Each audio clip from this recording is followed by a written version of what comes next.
Hello and welcome to Skagway, Alaska. So the NCL Encore stopped in Skagway, and Dwayne and I had purchased an NCL excursion called, I think it was called Wilderness Adventure by Jetboat. Yes, that's exactly what it was called. So we had to congregate right here at the pier. It was a really nice pier with beautiful views. We've been to Skagway before, but I mean, look at the, just look how beautiful. And that's what the pier looks like. They have very, very deep and high tides, something like a 30-foot tide. So sometimes the ramp can be really steep. Other times it can be very flat. And this is what it looks like as we exit the Encore, as we exit the boat or the ship and walk onto the pier in order to meet up with our tour group. This is a really nice shot of the Encore. You can really see just how big she is. And there were other ships in Skagway this day as well. The one behind us, I believe, is a Holland America. Now, I should tell you, we do not port in downtown Skagway. We are actually a little ways away, and people who do want to go into Skagway proper do have to take a shuttle. And there's the marina. There's another shot of some of the other cruise ships that were in port that day. And here we are boarding a second smaller boat, a ferry, to Haines. Haines is the point at which we will depart on our jetboat tour. So we actually got on a fast ferry in the what they call the small harbor of Skagway. A shuttle took us to this harbor where we boarded the ferry. And it was a very comfortable ferry, you can see, beautiful. It was a little chilly that day, but we got beautiful seats.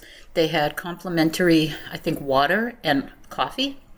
And once we got to Haines, a bus picked us up and then took us to this area where we would soon board the jet boats to go on the Jetboat Wilderness Adventure. It was just beautiful. You can see some of the landscape. And on this day, the clouds were sort of misty and halfway up each of the mountains. They had a big fire going to keep us warm. If you don't have enough warm clothing, they do offer you ski jackets, blankets, and other things to keep you warm. It is much colder on the water, especially once the jet boat starts moving. So each jet boat holds about, I think, 16 people, and each jet boat will have its own guide. And at points throughout this video, I won't be narrating, and you will be hearing our captain narrate. And this captain is extremely knowledgeable. He goes on these waters every day, and he knows how to find whatever wildlife may be available for viewing during each of these excursions. So here we go. This is us getting onto the jet boat. This isn't the time to meditate and float down river. You might be able to stand up. Okay, it's very shallow in a lot of places we're going to go. 4 or 5 feet right here. We might go over 4 or 5 inches in some places today. That's the beauty of jet boats. No smoking or vaping on the boat. And I'm going to be wearing this headset and talking to you periodically over these speakers. So while we're moving, I absolutely won't be able to hear you if you try. And yeah. And so with just a little bit of an introduction from our captain, we were off. And you can see, yeah, once you're on the jet boat, doesn't go very fast, but it goes fast enough to really cool off the temperature. You can see most people had hats on. They had ski jackets over whatever jackets they already wore. I wore a puffer jacket, and I was layered underneath with a sweatshirt and different long sleeve shirts. So I was fine. But yeah, it was a little chilly this day, especially once the boat was underway. The different color of the water over here is kind of a blue color. This is the sockeye kind of spawning area. You can see the difference in the water color here. This is all the glacial silt that's coming downriver. That gives the main river this kind of cloudy look. Standing deadwoods.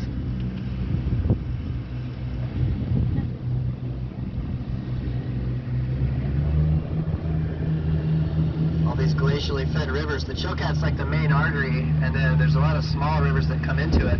They're very, very shallow. You would need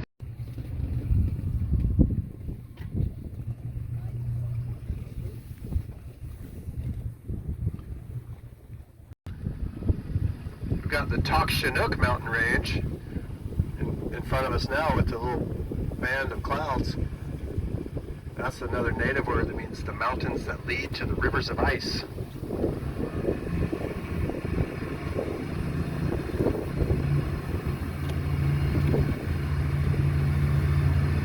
And then downstream there. And as you can probably guess, most of his narration centered upon the different animals, all the wildlife that was typically typically living in these areas, so that it may be something that's available for us to witness. He especially focused on moose and eagles. We were in a bald eagle preserve. This is a bald eagle preserve, so eagles are very likely to be seen here. And as you watch this video, you will find that we absolutely did see several eagles. Here, very common, we get this kind of medium cloud band. So we're fortunate today to be able to see parts of the tops. Sometimes you just all up on the hillside. We've got the Sitka spruce and the western hemlock and some birch trees up there. And that's about all you'll find on the hillsides here. Trees. Alaska state trees, the Sitka spruce. It's a carpenter's favorite rafter. Super strong, super lightweight.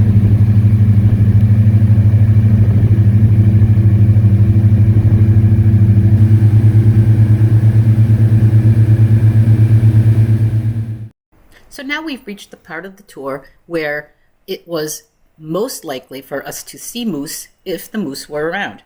Hunters had their shacks here, and moose do like to come and wade through the water. The water is very shallow. They have very long legs. And I guess the ecosystem has the types of trees and things that they enjoy eating. So we stopped for a while and we really peeled our eyes to look for moose. Unfortunately, no moose that day.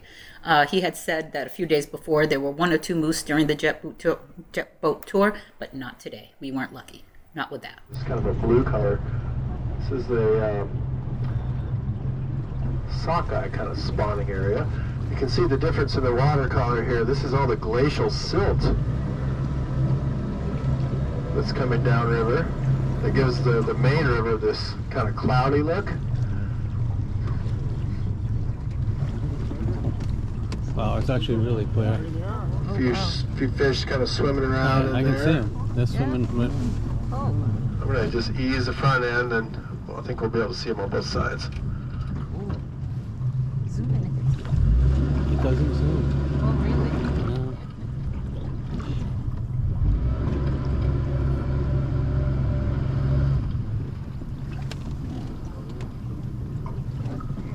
No. Oh, yeah. Went right by. Sockeye spend about 5 years out in the ocean, 3 to 5 years usually, but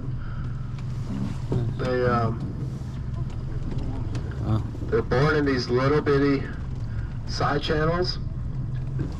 And they'll spend as a fry, and then they go out to the ocean, and then they come back. And they usually come back to the exact same place where they were born. Yeah, if you guys need to stand up and just get a quick look, you can. And there it is. We've spotted our first resting eagle. The eagles we had seen before were flying and very hard to catch on video, but this one is on the tree branch.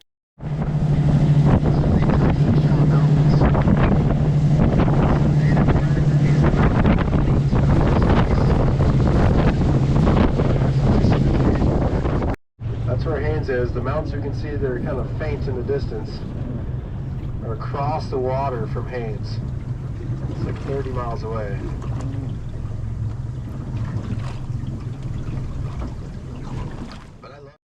Oh, and now that I've heard his narration, I think I said Hayes before. It was Haines, Alaska. That was the jumping off point for the Jetboat tour because we are on the Chilkoot River. So we took the ferry to Haines and then the transport to the Chilkoot River where we got on these jet boats. And these, again, Haines is a 45-minute ferry ride from Skagway. So it was sort of planes, trains, and automobiles this day. It's get off the ship and then take a bus, go to the small harbor, get on the ferry, get off the ferry, take another bus, and then finally get to this landing where we got on the jet boat. Food.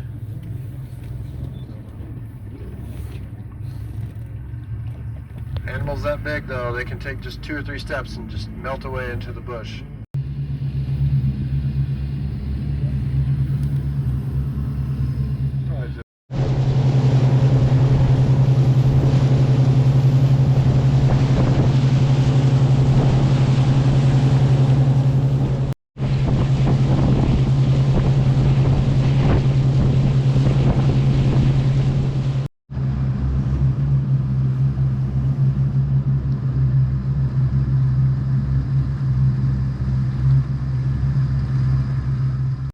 Animals that big, though, they can take just 2 or 3 steps and just melt away into the bush.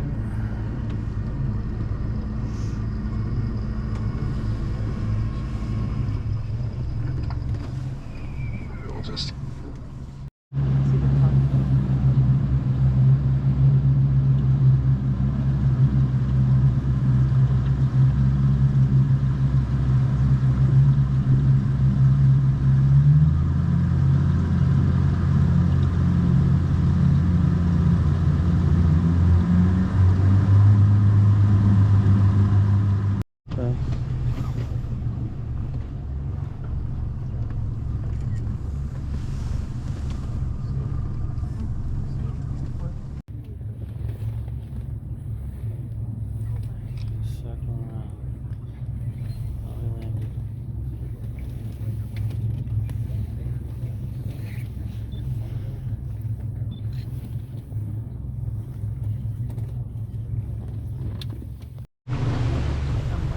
Ducks flying by there. 1 second here and I'll pin us on the shore here. So we're gonna have a little bump up there. Guys, give me 1 second and you can stand up. Okay, go for it now. So this is kind of your, hold on, I'm gonna take this off. Yeah.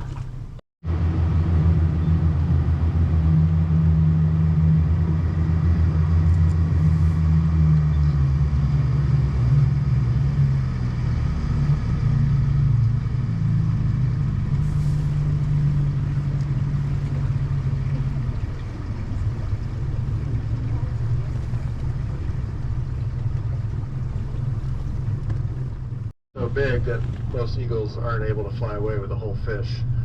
They're too heavy. So a lot of times what they'll do is get one and kind of like flop it over the shore. So we did camp out at this spot right along the side of the river here because we saw several eagles. You can see one in the tree here. It's on the branch about midway up on the left. We zoomed in a little bit, you can see it. This is a mature eagle. In fact, we learned on this trip that eagles do not get that famous bald. They're called, they don't get the famous white head until they're over 5 years old. And that eagles, up until they do mature and become that white-headed eagle that we so recognize, they're pretty much hawk-colored, at least through the ages 1 through 4. And here you go. This is my best photo of one of the bald eagles. And the ride continues after we watched a couple of eagles resting. He told us a little about how they do catch the salmon and how the salmon are really too heavy and too big for them to be able to carry them up to the trees. They basically have to drag them to the edge of the water, sometimes almost backstroking with the fish in its talons to get to where they can start eating it. I found that rather fascinating. But yeah, the fish are actually too big because they weigh too much, and the eagle really can't fly while holding on to the salmon, at least if the salmon is from this river, because they are quite big. Let me see yours. We're at the Bistro. That looks awesome. Look at that. Oh, that mushroom soup smells amazing. Pork chop for you, sir? Yeah. And for madam, cheeseburger. Cheeseburgers. Yeah. Thank you. Thank you. And if you're wondering what we ordered, I got the lobster thermidor. There was a, I believe, $25 or $35 upcharge for this dish, and Dwayne got the pork chop, and both were absolutely delicious. We both decided that La Bistro was our favorite restaurant on this particular ship, and that the meals we had here at La Bistro were the best we had on board. With that, thank you so much for watching, and we'll catch you next on Dwayne Media Food, Travel, and Fun.